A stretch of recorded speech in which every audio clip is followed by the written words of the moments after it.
व्यक्तिगत भिन्नताओं का मापन किस तरह से हो सकता है? यह एक मनोवैज्ञानिक निरीक्षण निश्चित प्रक्रिया के प्रयोग द्वारा व्यक्तिगत विशेषताओं, व्यवहारों और व्यक्ति की क्षमताओं को मापने की ओर इशारा करता है। जब भी हमें व्यक्तिगत भिन्नताओं का मापन करना हो, एनालाइज करना हो ना, सर्वे करना हो, तब हमें एक मनोवैज्ञानिक निरीक्षण की मदद लेनी पड़ेगी। मनोवैज्ञानिक निरीक्षण बोले तो मनोवैज्ञानिक निरीक्षण का मतलब हो गया एक प्रॉपर किसी के अंडर एक प्रॉपर जो एनालिटिक रूप में, टेक्निकल रूप में जो भी टेस्ट होंगे या फिर जो भी कसौटी होगी उस मापने की, उस कसौटियों पे उस व्यक्ति को या फिर उस ग्रुप को, उस समूह के व्यवहारों को, उनकी विशेषताओं को, उनके गुणों को, उनकी क्षमताओं को मापा जाएगा और इसको हम व्यक्तिगत भिन्नता का मापन कह सकेंगे। व्यक्तिगत भिन्नताओं के मापने के लिए हमें सबसे पहले व्यक्ति के विशेष गुणों के बारे में जानना होगा कि हम क्या जानना चाहते हैं उस व्यक्ति के बारे में। क्या वह काला है, क्या वह गोरा है, क्या वह हाइट में कम है, क्या वह नॉलेजेबल है, क्या वह कमज़ोर है। इस तरह की भिन्नताओं का मापन हम व्यक्तिगत भिन्नताओं में करेंगे। विशेषताओं के मूल्यांकन के लिए परीक्षण के प्रकार, दो तरह के परीक्षण यहाँ दिए हुए हैं। पहला प्रामाणिक परीक्षण, दूसरा अप्रामाणिक परीक्षण। सबसे पहले हम जानेंगे प्रामाणिक परीक्षण क्या होता है। इसमें अलग अलग परिस्थितियों में अंक थोड़े या अधिक मात्रा में समान होने चाहिए। देखिए, जब भी हम कोई परीक्षण लेते हैं तो परीक्षण का अर्थ होता है टेस्ट, मान लीजिए आप एक तरह से, है ना। टेस्ट किसी का भी हो सकता है, ये सिर्फ क्लास टेस्ट या थ्योरी टेस्ट नहीं होता। हम किसी की मानसिकता के बारे में टेस्ट ले सकते हैं, किसी की बुद्धि की गणना करने के लिए, मापन करने के लिए टेस्ट ले सकते हैं। तो इसी तरह से किसी भी टेस्ट को प्रामाणिक टेस्ट कैसे बोलेंगे?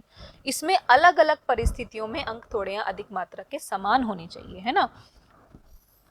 मतलब अंक क्या होने चाहिए? दोनों कंडीशंस में, दोनों अलग अलग परिस्थितियों में समान होने चाहिए। दो परिस्थितियां रखी जाएंगी या अलग अलग परिस्थितियां होंगी जिसमें अंक थोड़े या अधिक हो सकते हैं। फॉर एग्जाम्पल, मान लीजिए एक व्यक्ति बहुत ईमानदार है ना। तो यूं नहीं कि वह है ना थोड़े दिनों बाद में अगर उसका फिर से अगर हम ईमानदारी का टेस्ट लें तो वह क्या है, निष्फल आए। नहीं, एक ईमानदार व्यक्ति क्या होता है, हमेशा ईमानदार होता है। इसी तरह से अगर हम किसी की बुद्धि का परीक्षण ले, किसी बुद्धि का टेस्ट करें, तो आज उसकी बुद्धि के जो परसेंटेज आए हैं उस टेस्ट में, ऐसा नहीं हो कि अगर एक हफ्ते बाद में हम फिर से टेस्ट लें तो वो क्या आएगा, वो परीक्षण उससे 19-20 हो जाए या फिर कम या ज्यादा हो जाए, है ना।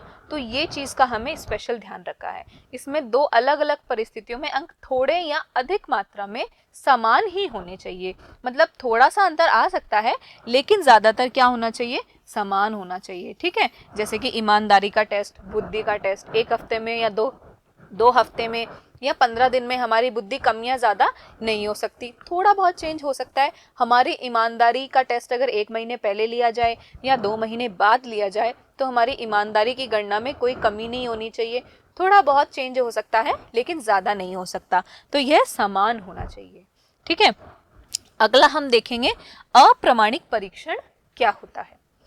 अप्रामाणिक परीक्षण, अगर एक परीक्षण को दो अलग अलग स्थितियों में वस्तु का मूल्यांकन किए जाने पर वह अलग अलग अंक प्रदर्शित करता है तो वह क्या कहलाता है, अप्रामाणिक परीक्षण। तो आइए एक एग्जाम्पल के थ्रू हम अप्रामाणिक परीक्षण के बारे में जानते हैं। फॉर एग्जाम्पल, जैसे कि हमने बुद्धि का टेस्ट लिया या हमने ईमानदारी का टेस्ट लिया, तो अगर उसमें एक बड़ा गैप या बड़ा चेंजेस अगर दिखाई देगा तो ये क्या हो जाएगा, अप्रामाणिक हो जाएगा। उसकी कोई प्रामाणिकता नहीं बचेगी और वह विश्वसनीयता भी खो देगा वह टेस्ट, है ना। क्योंकि सपोज करो एक ईमानदार बच्चे का टेस्ट लिया गया कि वह कितना ईमानदार है और 1 महीने बाद फिर से ईमानदारी का टेस्ट लिया गया, तो उसमें बहुत ज़्यादा अंतर अगर आ रहा है तो वह परीक्षण क्या हो गया, अप्रामाणिक। क्योंकि कोई भी परीक्षण तभी प्रामाणिक होता है, तभी विश्वसनीय होता है जब वह दोनों कंडीशंस में क्या हो, समान हो। जब वह दोनों कंडीशंस में समान हो तो प्रामाणिक परीक्षण एक आइडियल परीक्षण है, यही होना चाहिए और यह विश्वसनीय भी होता है। यह जो परीक्षण है ये क्या होता है, विश्वसनीय होता है, जबकि अप्रामाणिक परीक्षण जो होता है वो अविश्वसनीय होता है।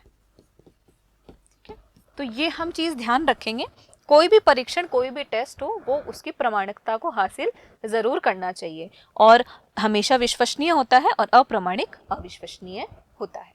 आइए इस पॉइंट में हम देखेंगे मनुष्य की विभिन्न विशेषताओं को मापने हेतु, जैसे कि उसकी योग्यता, ठीक है, जैसे कि उसकी बुद्धि और अभिवृत्ति का परीक्षण। मनुष्य की कुछ और भी स्पेशलिटीज होती हैं, उसकी और भी कोई विशेषताएं होती हैं, उनको भी मापा जा सकता है। जैसे उसकी कोई योग्यता है ना, उस बच्चे की या उस स्टूडेंट की उसकी कोई योग्यता है, उसकी बुद्धि का मापन किया जा सकता है और उसकी अभिवृत्ति का, बुद्धि का तो समझेंगे आप कोई कार्य करने से, ठीक है, कार्य से है बुद्धि का मतलब। अभिवृत्ति का किससे मतलब है, उसके हुनर से या फिर उसके कौशल से, तो ये होता है अभिवृत्ति का मतलब। तो इनका परीक्षण करने के लिए हमें कुछ विशेष तरह का मापन करना पड़ेगा या विशेष तरह का परीक्षण करना पड़ेगा। इसके अलावा व्यक्तित्व, व्यक्ति के सोचने का तरीका, इसका भी हम लोग परीक्षण कर सकते हैं। उसके अनुभवों का परीक्षण कर सकते हैं। वह उसके व्यवहार में अगर विभिन्नता आ रही है, जो कि नहीं आनी चाहिए, है ना, व्यवहार हमेशा बदला हुआ नहीं होता किसी इंसान का, है ना, स्थिति बदली जा सकती है, लेकिन किसी सामान्यतः व्यवहार हमारा एक जैसा होता है। तो अगर हमें इसके बारे में भी परीक्षण करना हो तो कुछ विशेष तरीके का परीक्षण इन सब चीज़ों को कैलकुलेट करने के लिए हम करते हैं। आइए अब हम अगले पॉइंट के बारे में जानकारी हासिल करेंगे, बुद्धि की प्रकृति और उसका मूल्यांकन। ठीक है, इसमें शब्द है बुद्धि। बुद्धि ऐसा शब्द है जो आप रोजमर्रा के जीवन में आसानी से सुन सकते हैं, जैसे कि स्कूल में कहा जाता है टीचर के द्वारा, प्रिंसिपल के द्वारा, ये बच्ची है, ये बच्चा बहुत बुद्धिमान है। कभी कभी हमारे माँ बाप या अड़ोसी पड़ोसी भी कहते हैं ये बच्चा बहुत बुद्धिमान है। तो बुद्धि का अर्थ क्या होता है?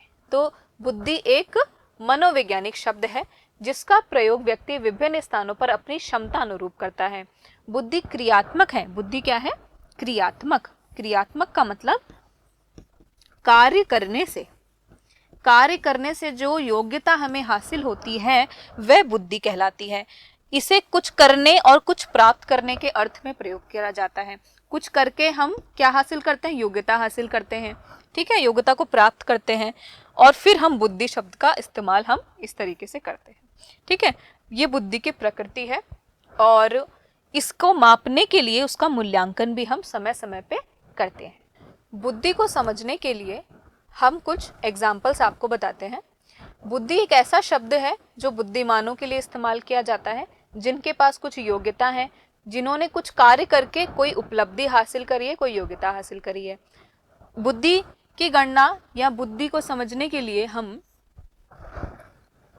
मान लीजिए आप कि किसी को तर्क करने की योग्यता है, ठीक है, किसी को गणना करने की योग्यता है, ठीक है, इसके अलावा कोई भाषाओं में बहुत रुचिकर है या कोई भाषाओं में जिसकी योग्यता है, अलग अलग भाषाओं में, ठीक है, और इसके अलावा किसी को विषयों में, सब्जेक्ट्स में पर्टिकुलर, है ना, और इसके अलावा कई लोगों को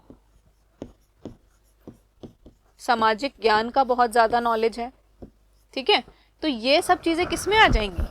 ये सब चीज़ें बुद्धि के अंदर काउंट करी जाएगी। ये सारी चीज़ें बुद्धि के अंदर मानी जाएगी। ये क्या डिफाइन करती है? किसी के बोलने की शक्ति, किसी का एटीट्यूड, किसी का, हम कह सकते हैं किसी को ज्ञान कितना है ना, किसका दिमाग तेज है ना, कौन मल्टीटास्किंग है, कोई मैथ्स के सवाल बड़े अच्छी से जल्दी जल्दी कर लेता है ना। कई बहुत लोग हैं जो क्लास में फर्स्ट आते हैं, सेकंड आते हैं, थर्ड आते हैं, उन्हें बुद्धिमान कहा जाता है।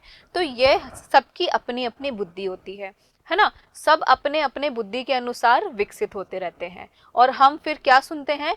फलाना व्यक्ति, फलानी लड़की, या फिर वह बच्चा हमारी क्लास में बहुत इंटेलिजेंट है, या फिर उस टीचर ने उस बच्चे की तारीफ करी कि वह सारे विषयों में ही इंटेलिजेंट है।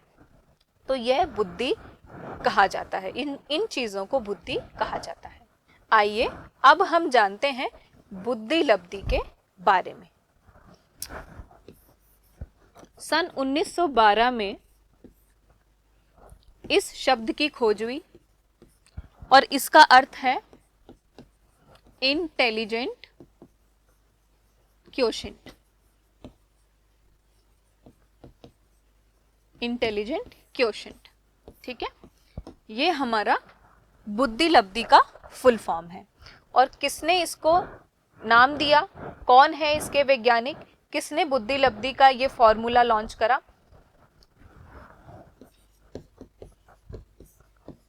विलियम स्टर्न ने बुद्धि लब्धि की खोज करी। बुद्धि लब्धि की खोज किसने करी? सर विलियम स्टर्न ने 1912 में इसकी खोज करी। इसको इंटेलिजेंट क्वोशिएंट भी बोलते हैं इंग्लिश में। अब हम समझेंगे बुद्धि लब्धि के फॉर्मूले के बारे में, ठीक है। बुद्धि लब्धि का फॉर्मूला आप देखेंगे ऊपर लिखा हुआ है मानसिक आयु। जैसे कि मान लीजिए कोई बच्चा है, वह 12 साल का है, तो उसकी शारीरिक आयु क्या हो गई? 12 साल। लेकिन आपने सुना होगा कि अरे यार ये तो 12 साल का बच्चा है, लेकिन इसका दिमाग तो 20 साल के बच्चे जितना है, इसको इतनी सारी नॉलेज है, इसको सारे ग्रंथों के बारे में पता है, या इसको तो पूरी बुक पढ़नी आती है। कुछ बच्चे स्पेशल बच्चे होते हैं ना, कुछ लोग स्पेशल होते हैं जिनको हम टीवी के इंटरव्यूज़ में देखेंगे, या फिर हम कौन बना करोड़पति में भी देखते हैं कि 16-16 साल के बच्चे बहुत ज़्यादा सुपर इंटेलिजेंट होते हैं। या कुछ छोटे बच्चे तो 10 साल के ही होते हैं और उन्होंने तब तक 12th पढ़ ली होती है या फिर ग्रेजुएशन कर ली होती है ना। तो हम उस सब्जेक्ट में हम क्या कहते हैं कि यह बच्चा भले ही 12 साल का है, लेकिन इसकी उम्र, इसका दिमाग कितना है? 20 साल के बच्चे जितना है, या फिर 30 साल के बच्चे जितना है। तो एक बच्चे की आयु 12 साल है, लेकिन उसके काम करने का तरीका, उसकी बुद्धिमानिता और उसके पास जो भी बुद्धि है, योग्यता है, उसके अनुसार वह लगता है 25 साल का, और गुणा 100 हम कर देंगे। इसके बाद जो भी आएगा रिजल्ट, वह उसका IQ कहलाएगा। वह क्या कहलाएगा? उसका IQ कहलाएगा, ठीक है। इतना करने के बाद में जो भी हमारा रिजल्ट आएगा वह उसका IQ कहलाया जाएगा। तो हम इस तरह से किसी भी व्यक्ति का बुद्धि लब्धि मतलब इंटेलिजेंट क्वोशिएंट उस व्यक्ति में कितना है ये निकाल सकते हैं। आइए अब जानते हैं बुद्धि परीक्षण के तरीके। बुद्धि का परीक्षण करने के 2 तरीके लिखे हुए हैं, पहला मौखिक, दूसरा अमौखिक।